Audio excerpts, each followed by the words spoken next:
মেহেরপুরের অন্যতম সামাজিক ব্যাধির নাম আত্মহত্যা। প্রতি বছর বিভিন্ন বয়সী মানুষ নানা কারণে এই অপরাধের পথ বেছে নিচ্ছেন।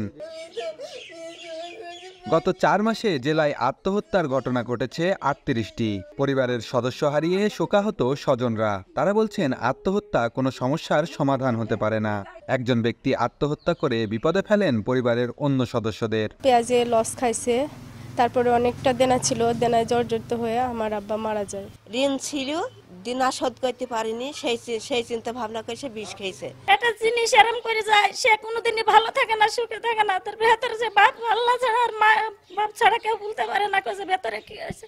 মানসিক অবসাদ, অভিমান, ঋণগ্রস্ততা সহ নানা কারণে একজন মানুষ আত্মহত্যা করছেন। তবে এখনই এটি বন্ধে কার্যকর পদক্ষেপ নেওয়ার প্রয়োজন বলছেন এলাকাবাসী। নিজেকে আত্মহননের পথ বেছে নেওয়া, এটা তো অবশ্যই ফ্যামিলির জন্য, সমাজের জন্য, দেশের জন্য, সবার জন্যই খুব খারাপ অবস্থা। ছেলে মেয়েদেরকে সাহিত্য চর্চা, খেলাধুলা, সংস্কৃতি চর্চা এর সাথে সম্পৃক্ত করতে হবে, বিজ্ঞান চর্চার সাথে সম্পৃক্ত করতে হবে। আর যেন ভয়ঙ্কর ঋণের ফাঁদে কোনো কৃষক না পড়ে সেদিকেও তাকে চেষ্টা করতে হবে।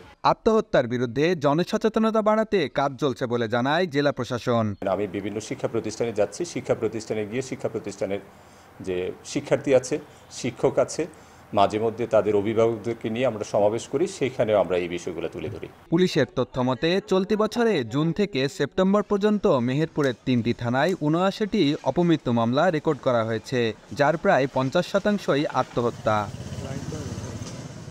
বেন ইয়ামিন, সময় সংবাদ, মেহেরপুর।